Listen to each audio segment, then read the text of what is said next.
to the Damage Report on a Friday. I am not John Iadarola. What the hell? Where is he? I'll explain in a second. I don't know if I understand, but I'm Francesca Fiorentini. I am here with you on a Friday with Brett Erlich, of course. That remains the same. Brett, welcome.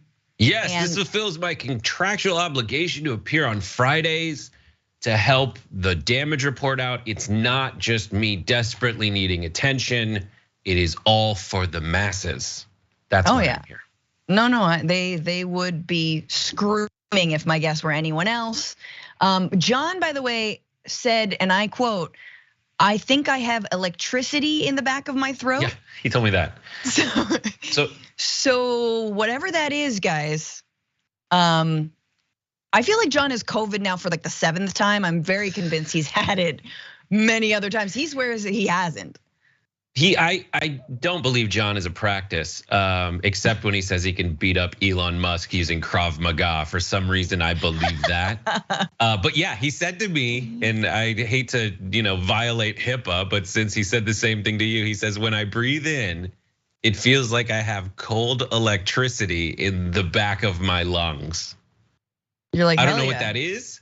I think if anyone has a superhero fantasy where that's how it starts, and at the end he's shooting lightning from his fingers, it's John Iadarola. So A, get well soon, and B, congratulations, man. Yeah, I hope you're Iron Man and this is your origin story. I had a tickle.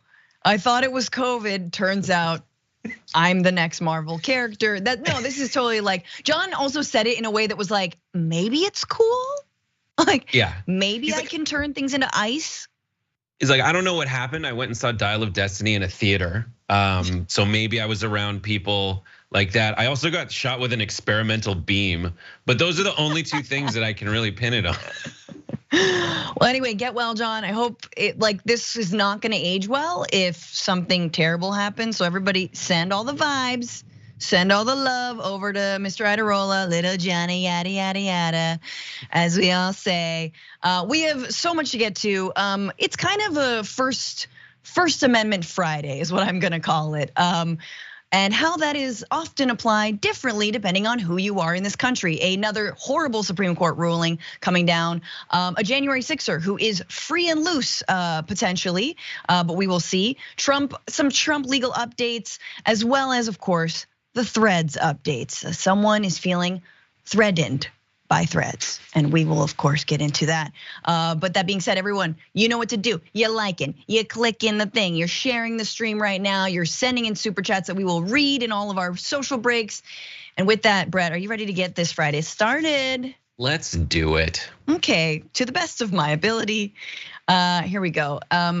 So a January 6th defendant has been arrested with guns near the Obama home. That's right, and he may actually be released next week if prosecutors do not charge him with something more severe than that, or January 6th. We'll get into the details. It seems insane that he would be released.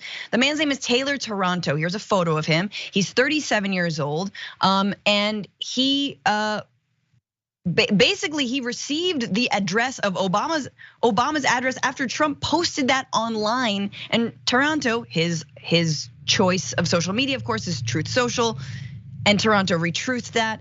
The January 6th defendant, who had 2 guns and 400 rounds of ammunition in his van when he was arrested near the former President Barack Obama's home last week, may be released before trial unless prosecutors bring more serious charges against him in the next week. Here is a photo of some of the things that he had in his possession. And again, if you guys missed it, yeah, Trump did truth Obama's, or what are we calling it? Rebleeded or bleeded Obama's address just a few days ago. It is like blurred out there, but in red. And then Taranto retruthed it or rebleeded it and said got them surrounded. That's what he posted. And this is like part of Taranto's history, and we'll talk about that. Actually, this is not the first time he's threatened an official or a former official, in Obama's case, of course. He poses a threat to certain current and former government officials, as well as the public at large, because last month, Toronto live streamed himself entering an elementary school near the home of Representative Jamie Raskin. This is graphic 6, where he projected a movie about January 6th on the wall. In the video, cited by prosecutors, Toronto said multiple times that he knew Raskin lived nearby, adding, "I didn't tell anyone where he lives because I want to do it all by myself." So now I want everyone to know that Toronto is also a couple more things to know about him. He has not been held for his role in January 6th yet. He is currently being held now for the threats posed against former President Barack Obama, but he may again be released. He is also being charged in terms of January 6th. He is being sued actually by the wife of one of the Capitol police officers, a man who committed suicide. I believe his name is Jeffrey Smith. He committed suicide, right? And he's being sued over that in terms of his relationship to that Capitol police officer that his wife says his actions on January 6th led to the death of her husband, the suicide death. So that all of these things are happening at the same time, and yet he still may be released if prosecutors can't find a way to hold him. And again, clearly you see the threats there posed to the public at large, but he might actually be released despite all of this. I like, my mind is spinning on this. And the fact that Brett, and I wanted to kick it to you, another piece of this that we know is that he's been waiting to be arrested. He has live streamed himself regularly. This is not just in Jamie Raskin's kids' elementary school, or an elementary school near his house, unconfirmed whether his kids actually attend that school. He's live streaming himself outside the Capitol going, "I'm waiting, I'm here, I'm free." There are straight up photos of this dude on Jan 6 in the Capitol. It's like, does he know he's radicalized, or is he like feeling like he's doing something righteous that any reasonable person would do? Special shout out for graphic 2, like this weird urinal selfie that like I'm always afraid when I'm looking at my phone while I'm peeing that I'm accidentally taking with my phone, as it's just like looking up at him as he's just kind of sitting there like staring down, being like, what have I done with my life? Who knows if he's totally like urinating on the Capitol steps.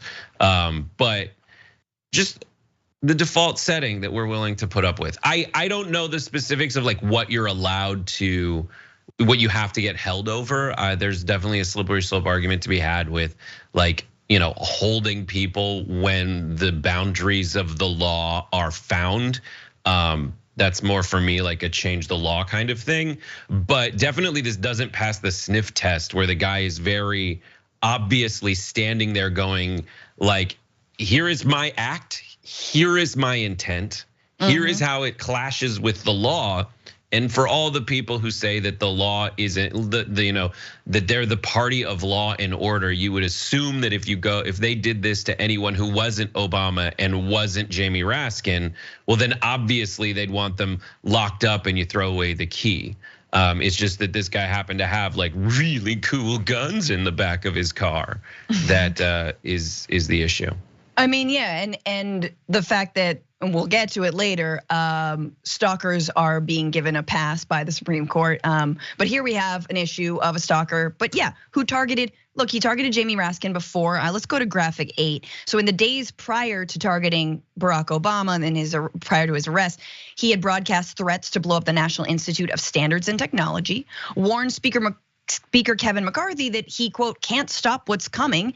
And as we mentioned, entered this elementary school near the Maryland home of Representative Jamie Raskin while live streaming apparent threats to that Democratic congressman. But it was only because Obama has a lot of Secret Service, their antennas actually went up in earnest. So on 7, he says it was only after he entered Obama's Secret Service, this is according to Politico, protected neighborhood, that officials were able to track his movements closely. Toronto was speaking on a live stream, discussed finding an entrance to the Obama's home via the sewers.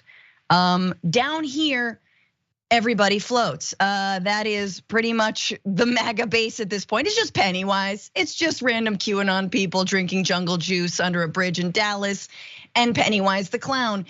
It is insane to me, Brett, that like, and I think it speaks to 2 things. We've covered this story that the Justice Department did not want to go after Jan 6ers initially because they were afraid that it would look politicized. So that's one, that they're slow on actually holding folks and detaining them, which I agree. People deserve access to a speedy trial, right? But this man is clearly a threat. And the other thing it tells me though is maybe he's not the number one to like however many hundreds of Jan 6ers have already been detained. Like he's not the number one threat. Like how many dudes just like this guy Toronto are there out there? And how many of them have already been detained? It was just the one that got away, maybe. I don't know. I don't really give a pass to the DOJ here. I don't give a pass. Like I do think that all of the folks who stormed the Capitol on January 6th are threats. They've proven themselves to be threats to civil society. And the top dog of that, of course, is Donald Trump, who remains free even though he was indicted multiple times. Well, that's it. And that's what we pretty much through like implicit pressure and consequences for people who've done much less have been disincentivizing, right? So what I mean by that is that like what people like Donald Trump rely on is their high status, where they're at that point where he's, as he says, I can shoot someone in the center, in the middle of Fifth Avenue and get away with it. The reason he was able to do that is he was famous for other stuff. He has name recognition. If you had like Paul Ryan the same year say, I can shoot someone in Fifth Avenue, they'd be like, no, buddy, we know you're a tryhard trying to get clout. And that would sink you. That would sink so many people. People who like had affairs lost their career, much less threaten murder in public places. And so that's the tough calculus that you as the opposition to that are in, where you're like, there's a lot of trappings of what a tyrannical government does. And one of those trappings is lock up the opposition.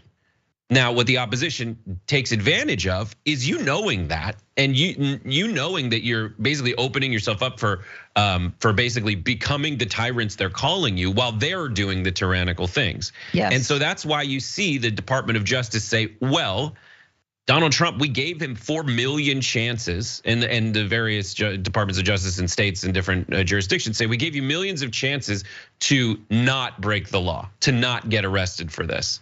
But we do seem weak at this point if we don't do something. So they're willing to incur the risk of seeming like they're doing the thing tyrannical governments do. And the cost of that is they have to release the guy as soon as it gets close to the letter of the law, implying they have to release the guy. Right. That's the calculus that they're doing.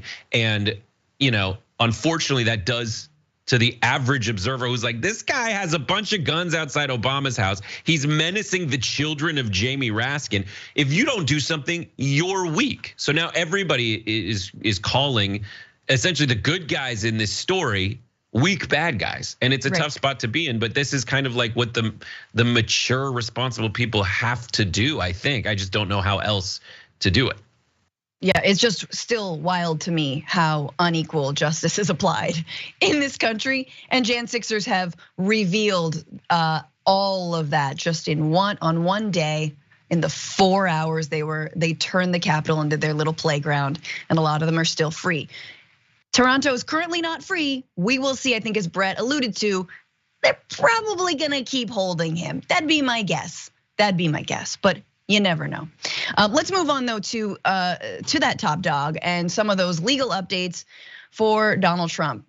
There are some really important legal updates in many cases coming at Donald Trump. One involving kind of a throwback to 2016, the former FBI head Peter Strzok, but we'll get to that. First, let's talk about Donald Trump's partner in crime when it comes to the classified documents scandal. This was, I guess, the last aide who was still talking to him without needing a lawyer present, and his last lawyer, who he cajoled into keeping documents that were requested by the National Archives and just moving them around from the bathroom to the ballroom, from the ballroom to the lawn, and so on and so forth. And that guy's name is Walt Nauta. Walt, short for Waltine. And I want everyone, this weekend, to just marinate on that name. When you name a baby Waltine, I feel like they're gonna end up into some legal trouble with Donald Trump. But anyway, his personal aide, Walt Nada, pleaded not guilty on Thursday to charges that he schemed with his boss to hide classified documents from authorities at Mar-a-Lago. The government has accused Nada 40 of moving boxes containing top secret government materials for the former president and then helping him hide the documents from federal officials who demanded them back. He's a loyal body man to Trump in the White House who continued to work for the former president in Florida. Nada was indicted along with Trump on 5 criminal charges, a lot less, including conspiracy to obstruct, concealing a document, and scheming to conceal a material fact in a federal investigation.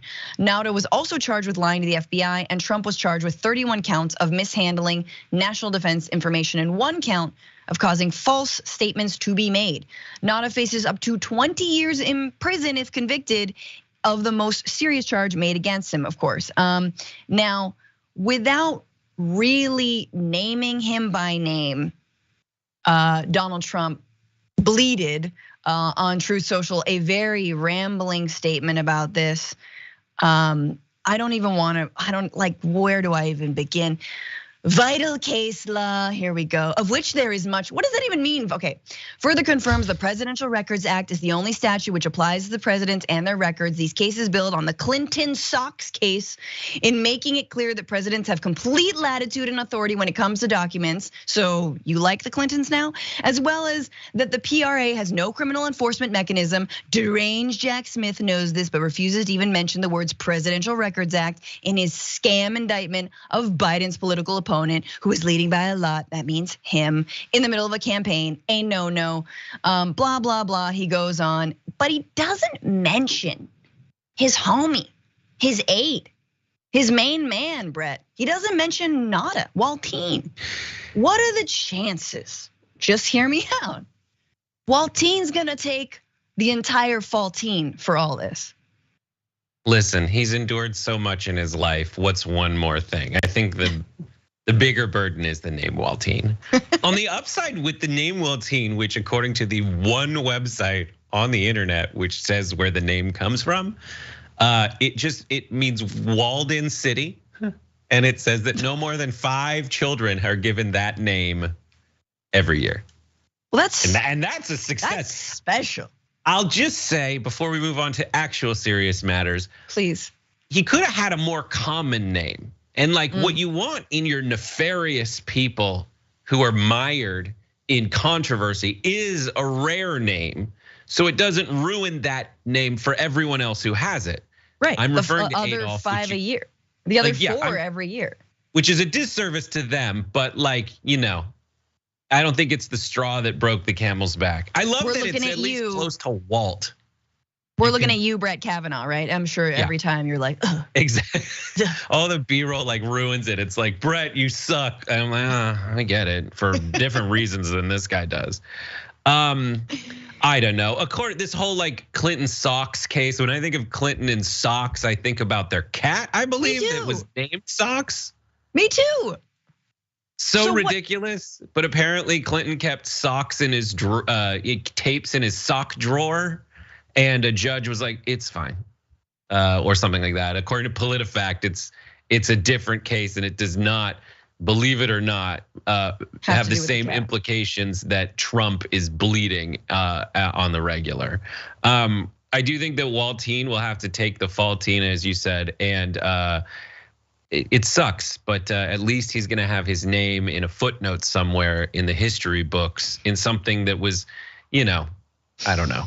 Just so stupid to begin with. I don't know, man. I mean, people who've done time, let me know how you survive in prison with the name Waltine. He's like, no, it's Walt, like Walter White. Like, nah, we know it's Waltine. Just on this documents case, it is important to know that these prosecutors who are actually, doing their work, are being threatened. Because hey, the likes of Taranto, who we talked about earlier, are still out there, and folks who are following and retruthing Donald Trump, rebleeding him. But the individual prosecutors involved in this documents case are against the former president are facing substantial harassment and threats online and elsewhere, according to extremism experts and a government official familiar with the matter. Experts say they frequently observe violent rhetoric targeting people who are blamed for undermining the former president, not just prosecutors involved in the criminal investigations, allegations surrounding Trump, but also swing state election workers refuting false claims of voter fraud. Indeed, far-right Trump supporters are posting the names of prosecutors and government workers online, yelling them at demonstrations, threatening them, and sometimes revealing details about their personal lives. But at least they know more about government and how it works. Right, Brett? You gotta find, your niche somewhere. Like, some of us learn it in like civics class, others get radicalized and then get excited about different DOJ officials because we wanna harm them. What? Like, this is the thing though. These are the low level folks who don't have, Secret Service like Barack Obama does that were the reasons that this guy Toronto even got arrested in the first place in terms of, the Jan 6er. These are people, they don't have private security. I mean, you saw like Representative AOC already say, we would need more security. And that doesn't seem like it's changed in the wake now 2.5 years since January 6th, since Trump supporters actually acted on their violence. So in this time of extreme like political violence, I don't know how to like, I feel like I'm taking crazy pills when the right consistently says this is the same thing. BLM is the same thing as Jan 6. In fact, Antifa did Jan 6 and they were all actors. And it just like goes on and on and on. And then we have centrist bureaucrats who are afraid to look partisan to actually take these threats to their own people, afraid to take them seriously. We have online, like, looking at disinformation campaigns. The Biden administration creates an entire, like, bureau to study disinformation that gets dismantled immediately because Fox News and Newsmax and all the other psychos, like, were mad that Taylor Lorenz was on it. You know what I mean? Like, they just backtrack and back themselves into their own corner here. This is where I just have to like have faith in humanity at large, and That's that cute. faith. I know. I'm not saying I have it. I'm saying I have to have it. Right. Like I have to have faith, and something that helps with that is definitely like Biden beat Trump before this happened, and after this happened, people don't like Trump now. Biden's trying really hard to lose that advantage in the wake of it, and isn't he though? In the thing that kind of like hurts your liver and it gets punches to your liver and then you have to drink, which ruins your liver even more. All these body shots are like Trump is still leading among Republicans. Then you just have to have faith. I have to have faith in the system that it's set up so that if a psychopath wins the party nomination, then they won't win the general election. Right. And the sad thing about that is if the other side's party apparatus, each side has their own apparatuses and they yield a candidate, you just want to make sure that the party apparatus of the opposition to that is actually doing good work and getting the right electable person there. What's so sad to me is when you look at like the main foundations, the main elements of our government, it's just like they are putting Donald Trump up there and Joe Biden up there. Yep. Like there's so many more talented people and this should be merit-based, right? Right now it is not merit-based. Right now it is absolutely like pecking order hierarchy based within the Democratic Party. The fact is, and this is not an endorsement of anyone's policies, but you have a much more talented, charismatic candidate in Gavin Newsom than you have in anyone else in the party right now. Within that category of like generic American looks at him and goes, I'd vote for that guy. Yeah. And they won't, and that's not happening. I know. I DeSantis agree. I have so many Trump's problems with Newsom, but I totally 100% agree. Like he will become anyway. We'll talk about Newsom. Bone it when Brett comes on the Bitchuation Room, we do a whole thing on Newsom, and that photo of him and Guilfoyle on the carpet. Quickly before we break though, there's one more piece of this. So Peter Strzok, former head of the FBI, who was fired in 2016 because. Not necessarily because, but the lawsuit alleges that he's bringing against the Department of Justice that he was fired because he was looking into Donald Trump's ties to Russia. If you guys remember that. And he's been suing the Department of Justice. And in that lawsuit, his lawyers are asking for Donald Trump to be deposed in all that. Turns out the DOJ, even under Biden, is like, no, don't depose Trump, don't depose him. But Judge Amy Berman Jackson has said, nah, he's got to be deposed. So a judge rejected the DOJ's effort to block the Trump deposition in a lawsuit over ex-FBI agent Peter Strzok's firing. The ruling from Judge Amy Berman Jackson came late Thursday, one day after the Justice Department asked her once and for all to block Trump from being deposed in the suit.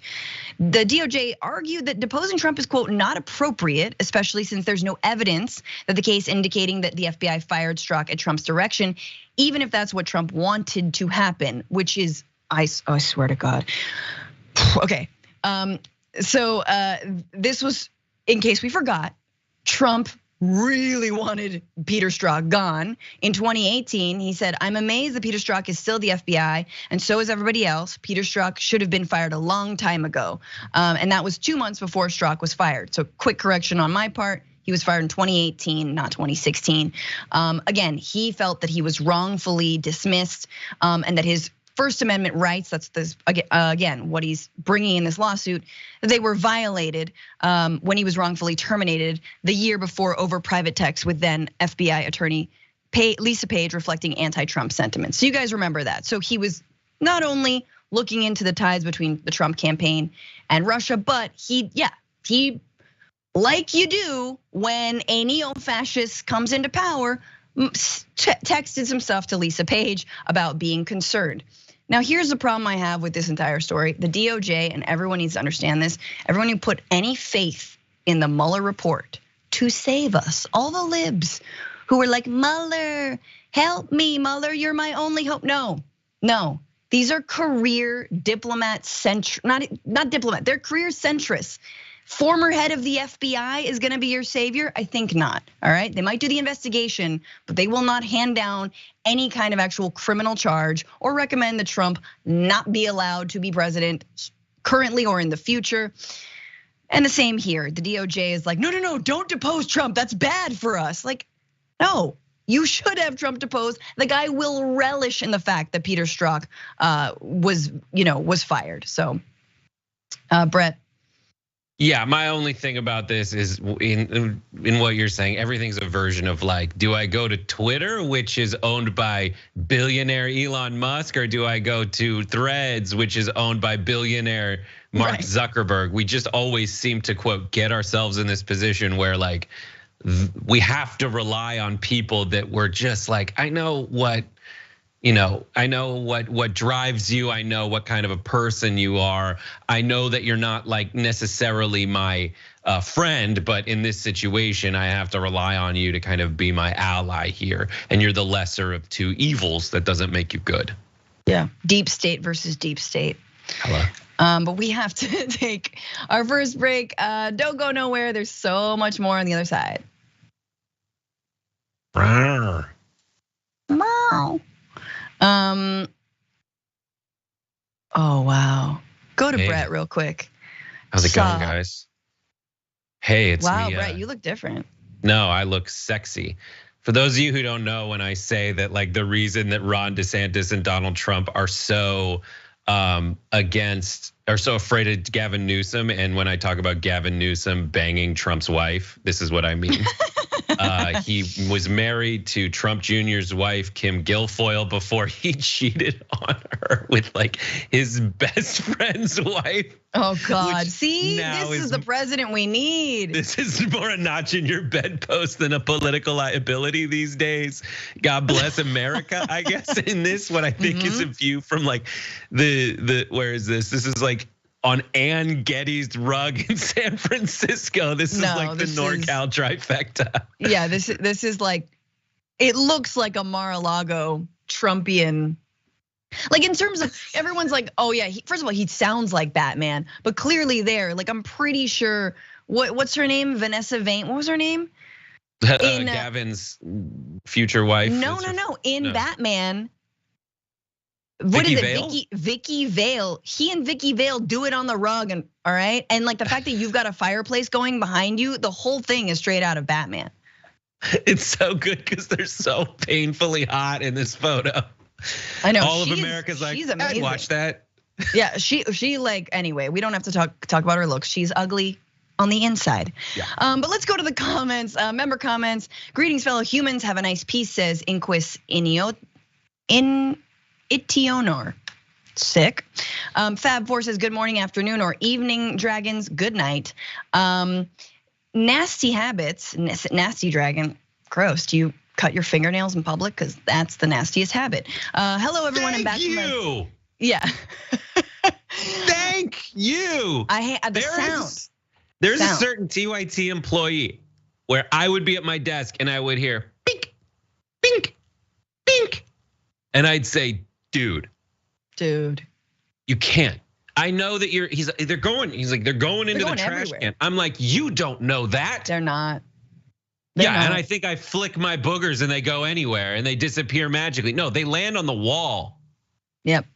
No, I think Sky Mall needs definitely, I mean, RIP Sky Mall, but like, don't they have like some sort of like shield cover for when you're clipping your nails? They kind of bink and they sort of like a dome. Absolutely. Anyway, Nasty Habit says, hello everyone, I'm back from self-imposed mental health break from the news. I would go Wait back. another week. Yeah, one more, just one or two. Go just back. Until the SCOTUS decisions blow over. Kyle CH says, John ate a battery. Yeah, maybe. Squirrely Siege says, don't send John too many vibes. A man already has electricity running through his lungs. It's true. And happy birthday to the Salt Dragon. Who was our Salt Dragon? It's Anna.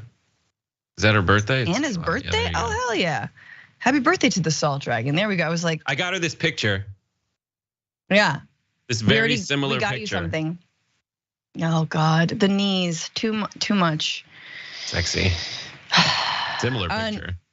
New members, Aimster, member for 5 months, working on grad school while watching today. Yay, Fran and Brett. Yay. Moondragon member for 27 months. Happy Mooniversary. I'm here for Franny Fio Friday. Keep Brett on a short leash. Too late. He's off. He already sort of wound himself all the way up that tree. And thank you so much, Sweet Ain Dragon, for gifting 10 damage report memberships. My cat is running rampant. That is Ramona, not socks. Both are tuxedos. All right.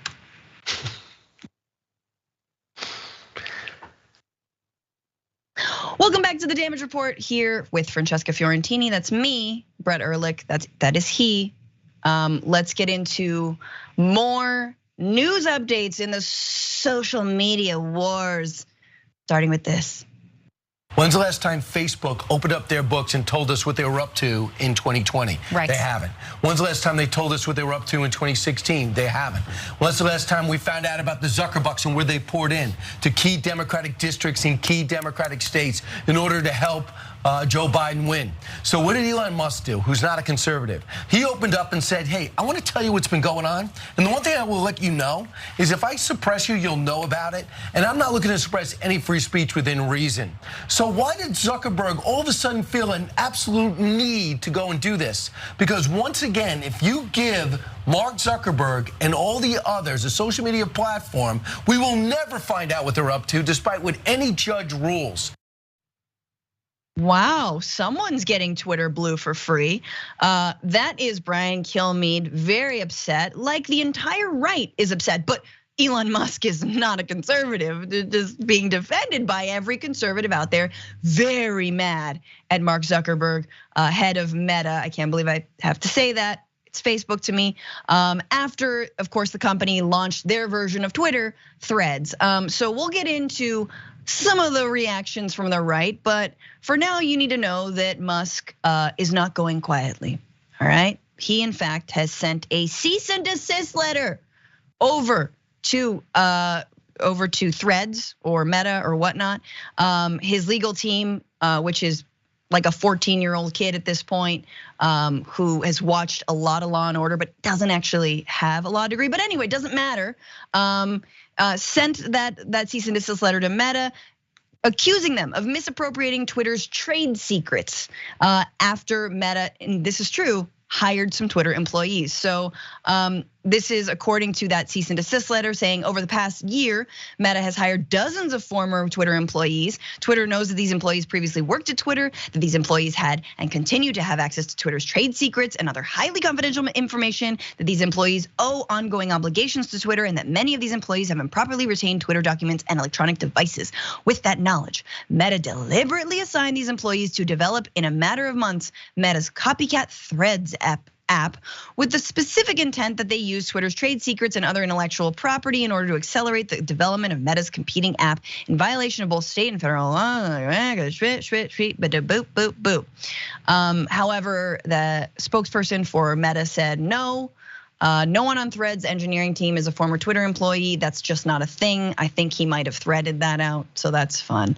Elon Musk is mad. He tweeted, competition is fine, cheating is not. But Brett, what did you think was gonna happen when you fired a bunch of workers from Twitter? Here's the weak point of the argument is like this company is run. It's not that a bunch of Twitter employees left and started something new. It's that Facebook, a long-standing, or the Meta, a long-standing, accomplished social media company, spun up the most basic social media app functionality very quickly.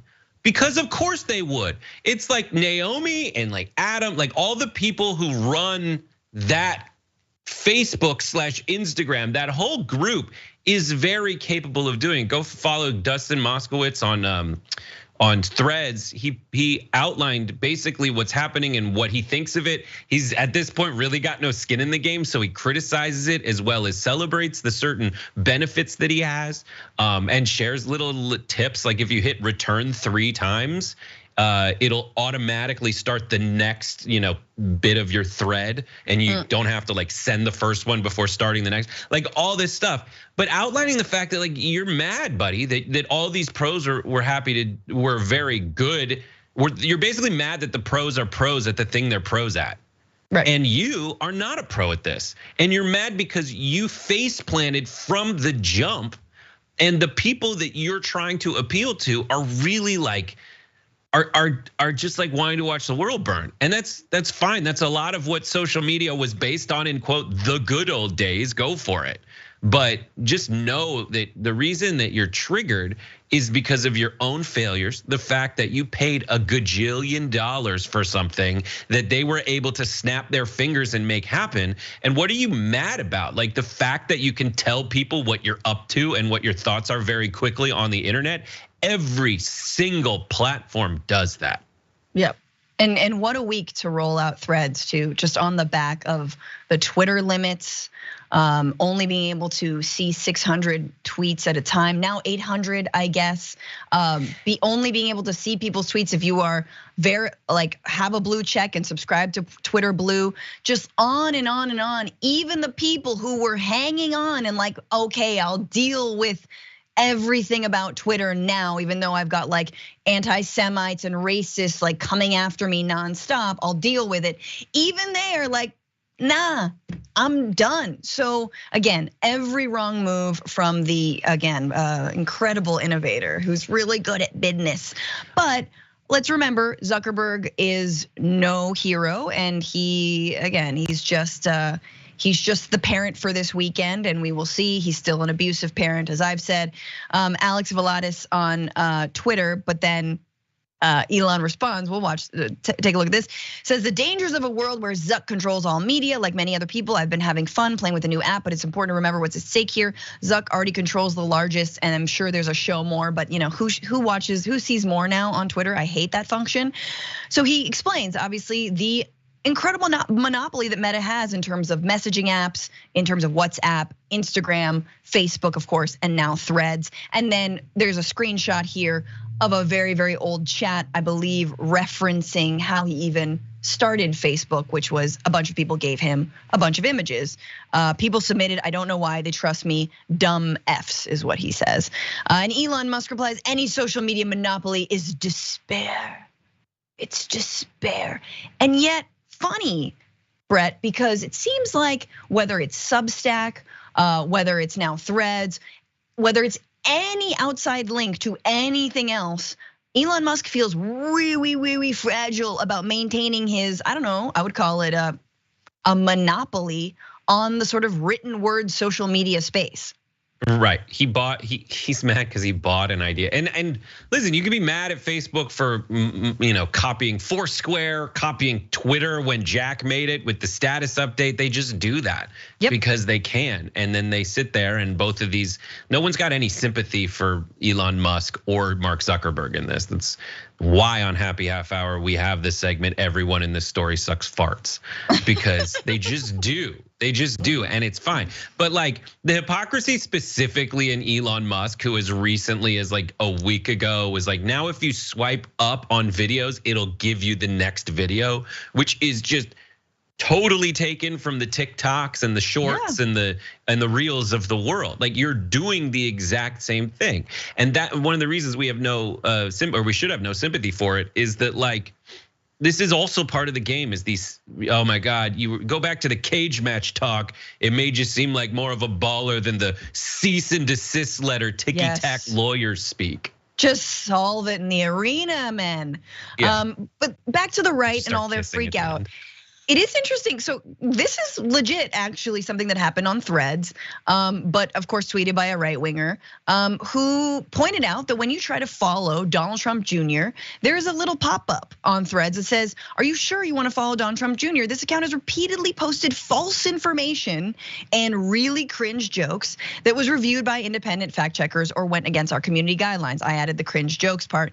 Donald Trump Jr. of course tweeted, which is weird because I feel like wouldn't he bleed it? Or aren't we on Truth Social? I don't know. He says, Threads not exactly off to a great start. Hey, Instagram, Threads is verbal, so the whole skimpy bikini thing's not gonna work out so well if your influencers can't formulate a sentence. In my honest opinion, you may wanna rethink cutting off those who can. So he's saying he can form a sentence as he has a fake green screen of a library behind him in his podcast. So part of me was like, hell yeah, that's cool. I'm glad that they at least offer that warning. You can still follow Donald Trump Jr. on Threads. It's not a big deal. But then a spokesperson for Meta tweeted back at Donald Trump Jr. saying, this was an error and shouldn't have happened. It's been fixed. And Donald Trump Jr. says, okay, thanks, I appreciate that. Hell yeah, I'll see you at Squash tomorrow. Because of course, well, I mean, like, all of it's trash. Everyone sucks farts, as Brett and Happy Half Hour state very proudly and importantly. It's just a new toy that we're playing with that has maybe a fraction less harassment, so you can find me there. But Marjorie Greene, of course, freaked out at this and tweeted, now I'm definitely sure Threads will be in the same Marxist style social media experiment that Zuckerberg usually offers. All social experimentation serving big pharma, the intelligence community, the DEI initiatives to strengthen corporate stocks, supporting garbage, DEI issues, and stealing elections. No, thank you. Oh God, we got the anti-vax, we got the anti-woke and DEI, we got the intelligence community. Brett, you work at TYT and have for many, many years. Don't you know? I'm sorry, what are the top performing videos on Facebook? Right, that's the thing. They all say that they're censored. The top performing videos historically are right wingers. The Dan Bonginos of the world, the Ben Shapiros of the world, and they do so all the time. And as a top Facebook executive said to me one time, all you need to do to get Zuckerberg to change is shame him publicly. They do it, he changes, that's that.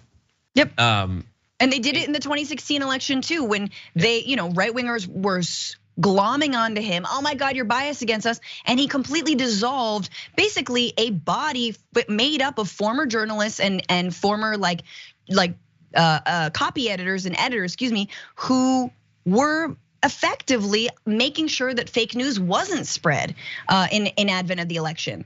And when he got, harassed by right wingers, he was like, okay, you know what? We're not gonna do it. We're just no journalistic ethics. We're gonna post videos and photos of our babies here. That's it. And he just, he slunk away from it.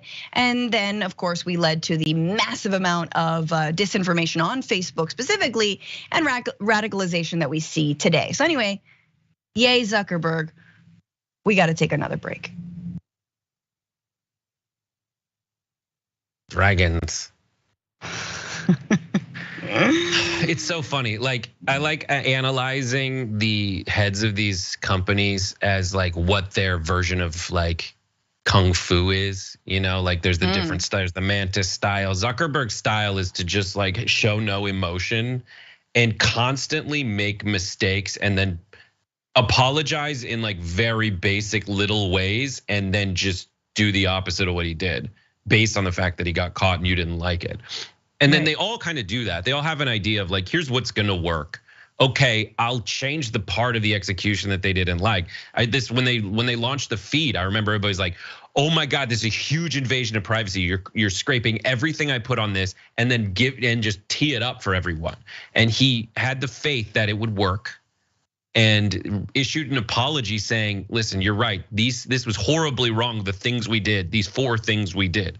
But he didn't fundamentally change like the value proposition of the website and what it was doing. And the thing that thematically motivates all their complaints. He just addressed each individual one like he did with Donald Trump Jr. I'm sure it wasn't like a systemic issue they had. They just whitelisted Donald Trump Jr. I mean, what's interesting about the whole Twitter discussion with Elon also is that, let's remember that when Zuckerberg, when we found out about the Cambridge Analytica stuff, the massive selling and access to our private data, we actually found out that when you opened up Facebook, there was nobody running the ship. There was no like controls on our privacy and ability to keep our information safe. It was like, oh, you're a third-party app? Come on down. You're gonna, like, doesn't matter. You're gonna pay for an ad? Come on down, right? So, and of course, how that now is applied now that they were like, oh, we're all buttoned up, but I can't say, for example, bitch. I can't monetize my show, The Bitchuation Room. Patreon.com/Bitchuation Room is where I do it. No, let's read some comments. TYT members, Eclectic Miscellaneous says, I'm on Threads. Meta seems like they really half-assed it. So many basic features missing, including DMs. But people are desperate for anything but Twitter. Yeah, DMs and video I think are really crucial. But it's, nothing compared to Spaces, Brett. Because who's announcing their campaign on Threads? It's so funny. They are announcing their campaign on Threads. If they're announcing it on Facebook or Instagram, that's how it works. And it's a good plan. And they'll just keep going forward with it. And the one thing when I have talked historically to like executives in Silicon Valley, and just like as like friend conversations, they really are, a lot of them are really just trying to like do this cool thing. Right. And they don't know how to do it yet. A lot of them, they're just a lot of engineers trying to do things. Yes. And when you're like, you're evil, they're like, no, I'm not. I just want to do this thing to make the world a better place. I will get better at it. But then there are people in the back rooms like looking at the bottom line and being like, all right, screw it. Let's just sell all the info. Let's just sell all the info. It's not all one kind of person. Yeah. When in doubt, take the money. Super chats that I have been ignoring. Louise Belmont Show walkthroughs, the name. Thank you for your super chat. Says Zuckerberg v. Elon deserves a better stipulation than a steel cage. Hell in a cell is a better stipulation than a steel cage. I like that. It's got a good ring. Kai, thank you for your super chat. Oh my God, love John, but I definitely need to see this pairing more often. Please, you two are effing hilarious. Thank you. I agree. Rainer Noliwaika, fantastic Francesca makes this Friday even better. And Galfar71, John's taking today to work on his D&D costume for San Diego Comic-Con in a few weeks. It'd be amazing if he is. If John is working on his costume, does he mess with Comic-Con? He likes board game conventions. Right, I didn't know if it was like full cosplay, but that would be really. I think I would need like 15 minutes of my life to just laugh, and then I'd be like, "You look cool," Yeah, I get that. I totally get that. We love you. I can imagine him. It's weird that at the board game convention you dressed as Monopoly and had Go at your crotch, and we're like, "You want to pass Go? It'll cost $200." No. Take a chance. Chance. His community chests are just like community chest is his chest. I love it. Free all parking right. in rear. No, see, this is a Brett Ehrlich costume, obviously. Yeah. Sorry. Apologies. Let's move on to this. So there's been a lot of fallout, obviously, from that incredibly homophobic DeSantis ad, but he is doubling down. So let's start with this. Identifying Donald Trump as really being a pioneer in injecting gender ideology into the mainstream, where he was having men compete against women in his beauty pageants. I think that's totally fair game, because he's now campaigning saying the opposite, that he doesn't think that you should have men competing in women's things like athletics. And so we've been very clear on it, that we believe in protecting the rights of our girls and the rights of women athletes to be able to participate with fairness. Yeah, so are you advocating for the Women's World Cup being paid equally, the players in that? Yeah, and that they don't have to play on AstroTurf? Were you at the front of that fight, Mr. Ron DeSantis? No, you weren't, and you don't care. You don't watch women's sports. You make fun of it behind everybody's backs. We know, but that's fine. So that's Ron DeSantis, and he is basically doubling down on that ad that he ran that was featuring Donald Trump in the year 2015 when he was running for president, saying that, that he supports the LGBTQ plus community, again, so long as they're with him, so long as they support him, very Trumpian of him. And then juxtaposing that with Ron DeSantis stops people from saying gay in the state of Florida, featuring a lot of greased up, muscly dudes, which makes him very, very straight. Let's remember that. But I guess, Brett, maybe your reaction to that, the doubling down, because a lot of folks were upset, and we'll get to who was upset by the ad. To me, it just seemed like a natural progression of everything else he's been doing legislatively in his state. Yeah, this is my engaging on this. I will just say it's a trap. It's a trap. Do not engage. It's a trap. That's Colonel Calamari, according to Francesca Fiorentini, circa 2018 or 19. I believe Captain. It's Admiral Allahu Akbar. I think it's Admiral Akbar. Is that his name? It is Admiral. I like Allahu Akbar though. Yeah, but it is Ron calculating, horrible, trap queen. Ron DeSantis. I don't even know what that term means, but like Ron. I'll throw it in there. DeSantis. It is a trap, and all he's trying to do is to get people to talk about this. And I will say this: most people aren't in agreement with Ron DeSantis. Most people in America like that when they go to a sporting, they like to go watch sports. They're not worried about checking the genitalia of the person who's participating in it. And I think most people think that if you're hyper focusing on this issue as part of your campaign / personal identity, you're a weirdo. They want to call us weirdos because we're like, let's treat people with a base level of dignity. But and they want to be the normal people. They want you to call them normal when they're like, listen, line all your kids up so I can look up their skirts before they go swimming. Yeah, and it's interesting to parse these reactionaries, but I guess when it comes to DeSantis versus Trump, and when it comes to running that ad again featuring Trump supporting the gay community versus DeSantis legislating against it, the right is being parsed now, and the right is sort of drawing their lines in the sand as if DeSantis had any chance against Trump. We've been over the numbers multiple times, and so has DeSantis' staff. But that being said, there is a group called Gays Against Groomers, and one of the officials in that group is now stepping down and saying that because the founder of the group actually has ties to DeSantis and he's learning about them, he's out. So this is David Leatherwood is his name. He said, today I would like to announce I'm formally resigning from my board position with Gays Against Groomers and withdrawing my involvement from the organization. I will always support the mission of GAG, which is truly the most unfortunate name if you run a Gays Against, don't call you, okay. He says, it's a great organization. My decision was professional on good terms, blah, blah, blah, blah. Caitlyn Jenner, again, prominent trans woman who somehow is still a Republican. She actually was the reason that this all started because she called out Jamie Mitchell, who's the founder of GAG, saying I cannot be affiliated with Gays Against Groomers because Jamie essentially begging my organization to co-brand, amplifying, paying for 50% of the Pride Month ad. The leader being on payroll for Desantis is so vitriolic and anti-Trump. She should step down from one immediately. I'm sorry, I butchered that tweet.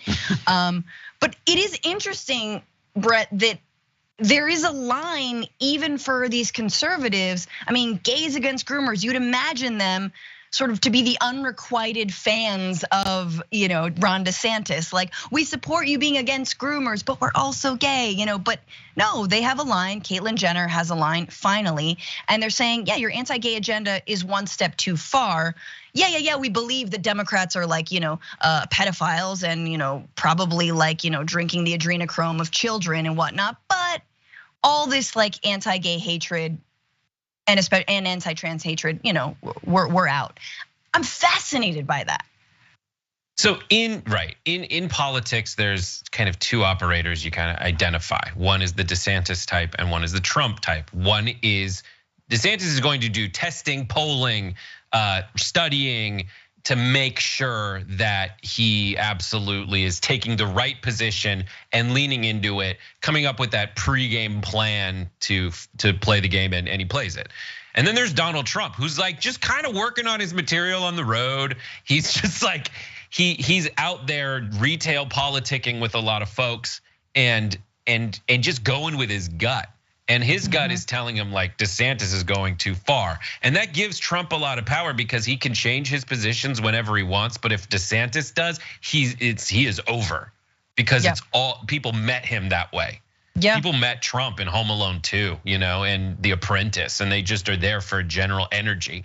And that energy that's attracted to Trump is the energy that likes how like rawly awful he is in a way that's like ends with an elbow, like, am I right, buddy? And and then Ron DeSantis absolutely is just gonna keep, he's just gonna be this person until it either works or doesn't for him, as he hopes that Trump goes to jail. Right. Yeah, exactly. It's not gonna happen for you, buddy. But again, I think it is really important. And again, I don't wanna like hashtag no Nancy Pelosi here, but I think it is important for the right to realize that there cannot be a group called Gays Against Groomers because the whole anti-groomer agenda is founded upon being homophobic. That's it. That it is not a slippery slope. It is the same soup of conflating. Oh, you're worried about the kids with. No, we actually just don't want gay people around. We don't want to talk about it. We don't talk about same-sex marriage. In fact, we're going after same-sex marriage next. And drag queen shows are just sort of our on-road into that. It's the same thing. Just like MAGA and that hatred, again, while once invited and welcomed gay folks into its fold, is ultimately a fascist agenda. And that is a white supremacist, like cis hetero agenda. Oh, I'm sorry, I said a slur according to Elon Musk. Brett Erlich, that is the time we have for just this moment for the linear folks, but everybody else, we're still on YouTube. There's still more stories in the aftermath. Don't go anywhere.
Welcome back to the Damage Report, the aftermath here with me, Francesca Fiorentini. Follow me on all the things at Franny Fio and listen to the Bituation Room podcast.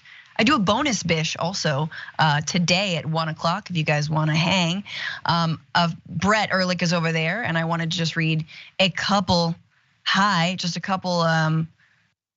member chats. Chase Essex says, John's MCU origin story likely has to do with biting into a radioactive Pop-Tart. Get well soon, Dragon Daddy. Happy Friday, Fran and Brett. Very true. There's an old Channel 101 sketch called Laser Fart, where the guy eats like a radioactive, he like microwaves like a burrito with a wrapper on or something, and then he eats it, and then he shoots lasers out his butt. That's John, but laser tart. Laser tart, I like that.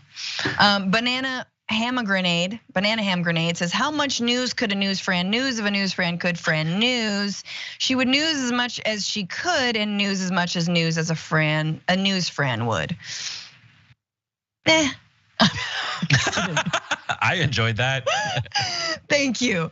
Descender Dragon, thanks for your super chat. Franny, I share a birthday with the Dragon Squad this Sunday, July 9th. Is that the origin? Happy birthday. Can I get a birthday shout out for my favorite host, Francesca? I think you're just saying that because I am on, but yes, happy birthday, Descender Dragon. That is very exciting. Because otherwise would have mentioned me. That is a pure assertion of opinion because there was no politeness to say even like, hi, Brett. So you can be confident that you are their favorite. Hell yeah. That makes up for that poem. Just kidding, I love you. Nelson Quinney, Francesca and Brett are doing a fantastic job and give a thumbs up. Bernie the Kiwi Dragon Daddy has electricity in the back of his breath. I think he's developing Godzilla's atomic breath. Seriously, get better soon, John. Gargle some dispersible aspirin and take some Strepsils. I don't know which Reddit thread you found that on. Straw Hat Dragon, Muskie, I'm gonna run Twitter into the ground faster now.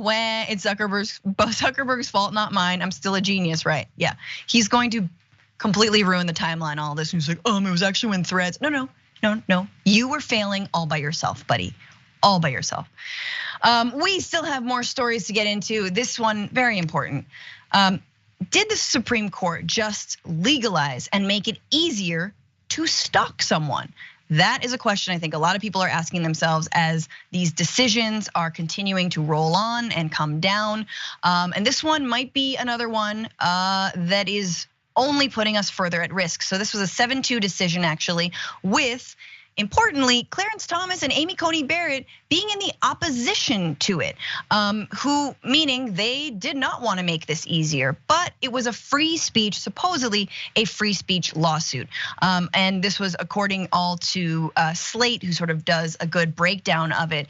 The Supreme Court majority describes in its holding last week in Counterman versus Colorado as a vindication of the First Amendment and a principled defense of freedom of speech, but was it? So let's get into the details of this case. The case is about a relentless 6-year stalking campaign by a man determined to insert himself into a woman's life without her consent. The woman at the heart of the case was CW, a thriving local musician, until Billy Counterman became obsessed with her. Counterman targeted CW with thousands of unwanted messages, asking her questions about her personal life, insinuating that he was physically surveilling her and telling her he wanted her to die. She tried. First of all, it's just amazing when you are obsessed with someone, you also want them to die. I never know how that works. It's the ultimate negging, I guess. She tried to ignore the messages. This is the artist, CW. But when she discovered that Counterman had twice been arrested for threatening women with bodily harm, including threats to, quote, put your head on on a sidewalk and then bash it in, and to rip your throat out on sight, pause for edit, she contacted law enforcement. Counterman was eventually arrested and convicted of stalking, but not before CW had stopped performing, began varying her daily routes, and started carrying a gun. Now, Counterman, the stalker, was actually convicted, and that outcome could have saved her life. This is according to the author Marianne Franks on Slate, saying, but it's now unavailable to other stalking victims because the Supreme Court declared stalking to be protected by the First Amendment, overturning Counterman's conviction and asking a lower court to reconsider that conviction in light of new standards that demands prosecutors show that stalkers consciously disregarded a serious risk that their messages would be perceived as threatening. So again, the 7 justices said that the speech of this person, of a stalker, the stalker must know, or this person must know that those messages could be perceived as threatening in order for what they're doing to be criminal. Now, obviously, 7 of those justices agreed, and a lot of liberal justices, Kagan, Ketanji Brown Jackson, Sotomayor, but you have Clarence Thomas, of all people, who literally stalked Anita Hill, and you have Justice Coney Barrett, who said that no, we should not overturn this conviction, and that standard for freedom of speech is absolutely too high. I don't know, Brett. I kind of agree from what I understand about the case thus far, and maybe there's pieces of this I'm missing. I understand that could be a slippery slope if you rule against, this bar of free speech being incredibly low. But to me, the idea of a stalker knowing that their messages are hostile completely goes against what propels someone to stalk in the first place. You can stalk someone with the nicest things possible, but you're convincing yourself that they're not threatening because you're saying, hey, you look lovely, you're wonderful, you're a good person. If there are thousands of messages of that nature, that's still pretty damn scary. And yeah, you have to ask yourself, in a functioning society, what recourse have you left people who are the good guy in the situation? And it's just so strange. And frequently they end up using these terms like, what would a reasonable person declare, which is a version of I'll know it when I see it, but it really does allow freedom to the judge or the jury to make that. I mean, the reason we have 12 people in a jury to make these decisions is because we're like, well, they can't all be unreasonable. If one of them says no, then no, we can't convict you, right? But I never know how to read any kind of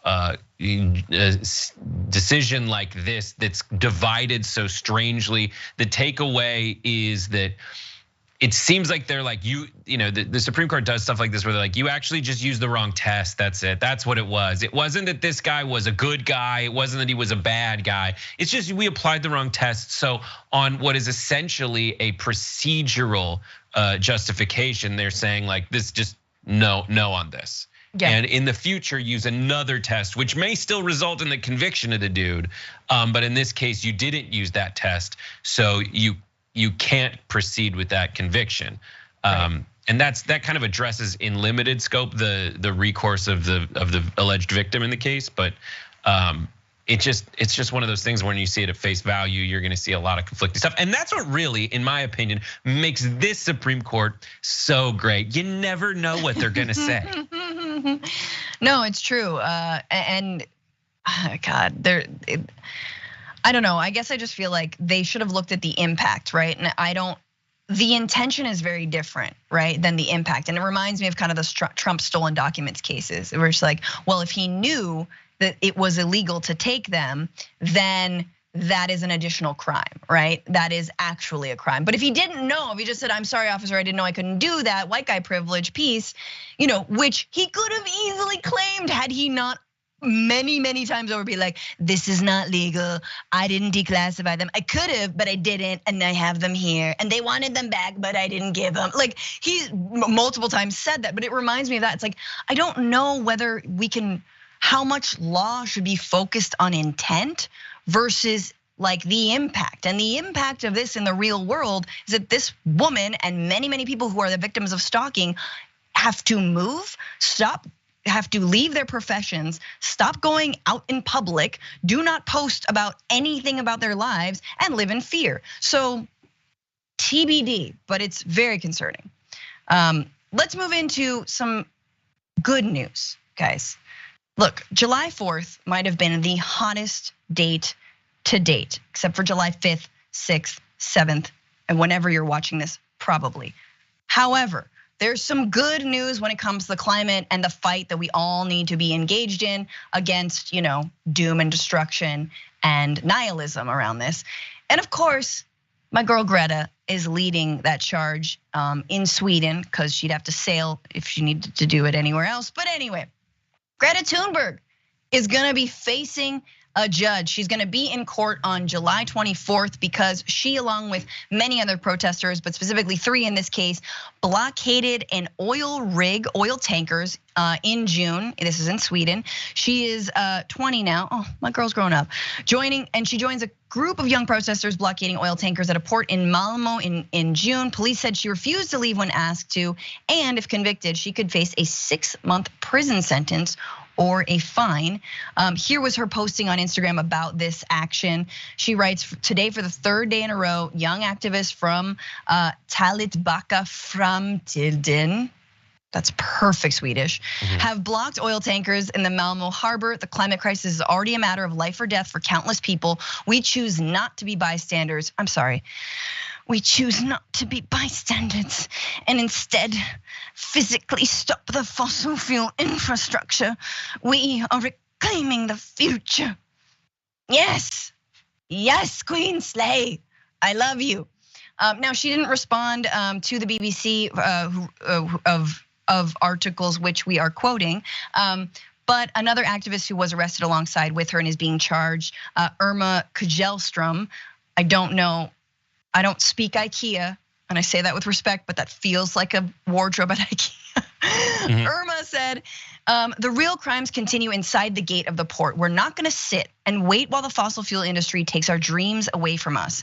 Asked if she's worried about the consequences of the trial, she replied, I personally am more worried about the horrible harm the fossil fuel industry is doing to the world. So Greta Thunberg is all grown up, Brett, and she's not slowing down. And this is not, I remember like, folks are like, you're just doing this for the press and this and that. No, she continues to get arrested. This is like not her first arrest. It's maybe like her 4th or 5th. She is not slowing down. She's not turning into what she actually, she's not turning into what she kind of hated, which was to be just sort of like a celebrity mouthpiece for the climate. Yeah, but it's easier for me to pretend that she's just a paid child actor who's pretending. So I'm gonna keep doing that. Right. You know how I feel about you, Greta. You keep putting your money where your mouth is, and I know it's just a long con. You're gonna turn out someday being horrible in ways that I will only reveal I predicted after they happen. So there you go. We love you, Greta. Stay strong. We'll be following that case on the 24th. But yeah, I continually am inspired. But I'm also inspired by what's going on in Brazil, you guys. You know that President Lula has only been in office for 6 months, but, and this is according to the AP, after 4 years of rising destruction in the Brazil's Amazon, deforestation has dropped 33.6% in the first 6 months of Lula Da Silva's, again, this is not his first term, his second term, according to government satellite data released Thursday. This year's data includes a 41% plunge in alerts for June, which marks the start of the dry season when deforestations tend to jump.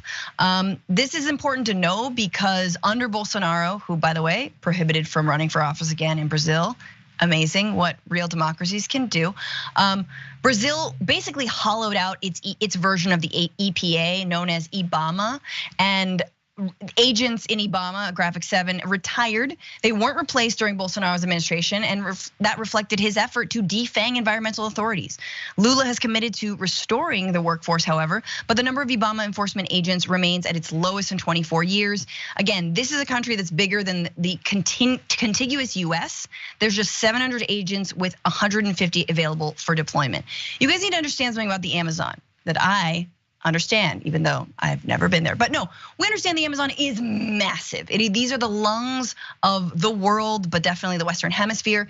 And when it comes to deforestation, yes, a lot of that is propelled by governments, but specifically in a place like the Amazon, it's propelled by illegal logging, illegal cattle ranching, just deforestation because you can make a buck. And honestly, it's so difficult to access to enforce you not doing it. And the financial incentive is too great that many people just do it. It is, for lack of a better term, it's a jungle out there. So that's why this kind of enforcement is really important. But I do want to point out that it's not enough. And so Adevaldo Diaz, who's a rubber tapper leader and presides over the Chico Mendes Memorial, a nonprofit organization that assists with non-indigenous communities in the Amazon, says that it is necessary to invest in sustainable productive chains under community management. That means local stuff, Brazil nuts, vegetable oils, and acai, he told the AP. This will help revitalize and expand these chains, generating decent income for those engaged in conservation efforts within their territories, i.e. support local communities to preserve their land, and they will preserve it without financial incentive. Grow local things instead of cattle, instead of deforestation, instead of paper mills. What about these things that will not destroy the Amazon but will help it flourish? Brett, jump in.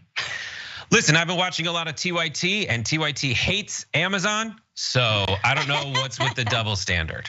No, I support anything that protects the environment and allows the local people to thrive. It seems like a win-win. Hell yeah, I'm excited for what's to come in Brazil, and hopefully some of the damage that Bolsonaro caused can be reversed.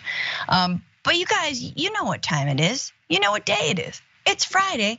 It's time to take out the trash.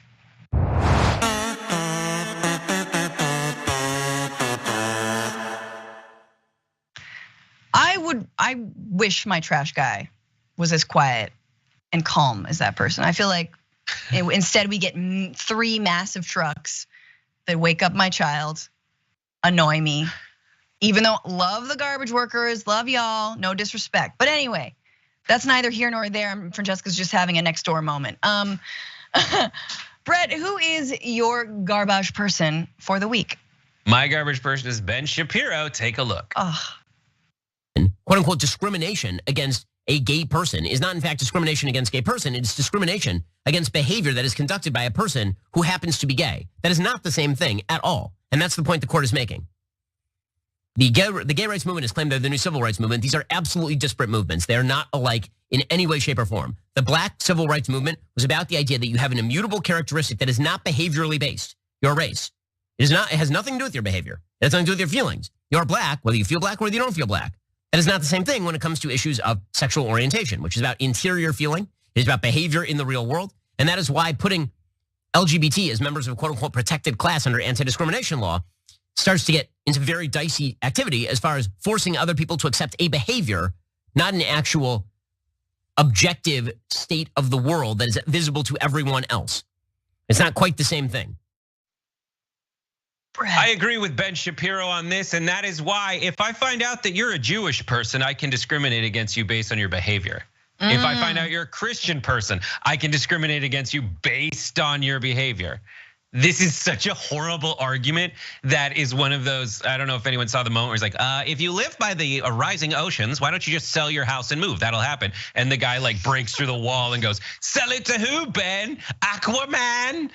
Like he thinks he's so smart, and there's so many people in that audience that are looking at him and being like, oh yeah, Ben, you're crushing it, but you're not. Also, this is an argument to make it illegal to discriminate against trans people, as long as you don't notice that they're trans, which I guarantee you happens all the time. And so you then have to get into this really, really weird legal justification of whether I perceive you to be one way or another, and that's the motivation when we know that's not the motivation for it. And the real world consequences is people deciding that that certain people are inferior based on who they are, who they love instinctively. This is just a weird decision that it's like this weird position that Ben Shapiro has, that it's a decision to be gay as well. That's very obvious and almost goes without saying, but with the way he's presenting that argument, it's like, oh, I have to remind him of everything in this discussion because he is so stupid.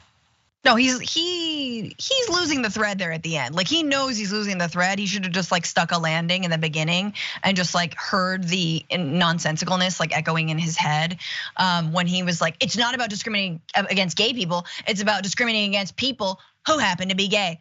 I'm sorry, what's the difference? And this is not about someone commits a crime and then that person is gay.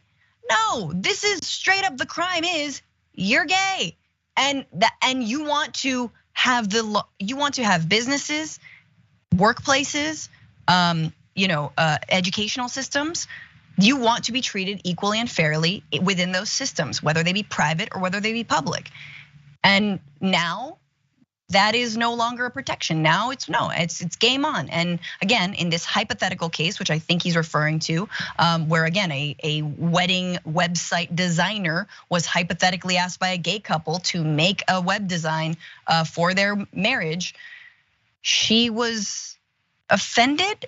She was gayed upon. There we go. She was gayed upon. So it's just, you're right. You're like, in her own mind, and you're totally right. You're like, it's basically like, okay, you can be Jewish, but not too Jewish, right? Right. It's the same. It's the exact same thing. Be black, but not too black, because then it's actually then you're hurting me. He knows. Yeah, he's ridiculous.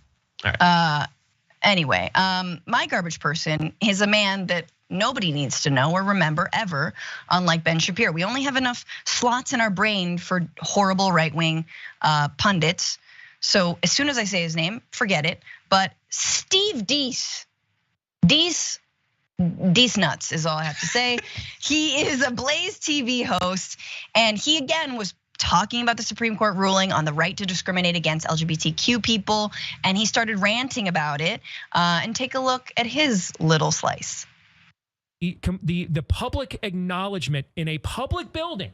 We can argue with whether having a red light district where certain people with that are undesirables and live in raincoats, okay, have a place where they can essentially go the purge, all right, and we can argue whether how far to prosecute that, because and what would be the backlash against that. What French was arguing was, but public buildings used as places to debauch our children is not that calculation. It's not. That is state-sanctioned debauchery. So this is off the back of he starts talking about sodomy too. He's very excited about that. For some reason, again, everyone's trying to gay you. And here Steve Dees says, you can do that in a back alley where undesirables are. Like we're in Les Miserables and we're selling our hair to have enough food to provide for our children. Like what the hell? What era are we in? This is basically like, it's just so backwards. Like you can have a red light district where Steve Dees will absolutely go and will be found in a trench coat. Like what is he talking about? Does he mean trench coat? Like the flashers are there along with the sex workers, along with the gay people who are undesirable. The level of bigotry, and it's so funny, Brett, because we're in this moment of like, using Donald Trump's previously supportive statements of the gay community against him, and that's what Ron DeSantis is doing. And you're like, yeah, but that was the right move. Like, can we go back to that? Can we, or maybe not? Maybe it's like, but it's just like they have nothing to talk about, so they're going after this stuff, and also like kind of doing a full tell because it's all a projection. The things that you think, the undesirables, like why would you even say that? Why do you think that unless there's something deeply, unless you are like there's something you're trying to conceal, right? Unless you're trying to conceal your own identity yourself, your own inclinations. Anyway, that's all I have to say about Steve Dees. Forget him, forget that entire thing. What did you guys say in the poll this week? In the running between Ron DeSantis, the MAGA preacher, for saying there were good slave owners, oof, that one. Elon Musk and Marjorie Greene, y'all voted for SCOTUS for their rulings on the LGBTQ rights and student debt. And of course, hands down, SCOTUS, SCOTUS, SCOTUS, you guys were right, every single one of them. No, well, except for the ones who dissented, I don't know. I'm mad. Brett, has this been a show? Is this a show? It's been great. Thank you all. Don't worry about cursing in the aftermath as much because that's not on television. We're fine. Oh, okay. Oh, don't tell me twice. I will be cursing in the aftermath from now on. Brett Erlich is there and wonderful, and everybody check out Happy Half Hour, which is on what day now? Wednesday, 5:30 p.m. Pacific, 8:30 p.m. Eastern, twitch.tv/TYT. Hell yeah, and everybody listen to the Bitchuation Room podcast as a podcast or on my YouTube channel at Franny Fio or Twitch at Franny Fio. And remember guys, stay safe out there, stay sane out there, and slay out there.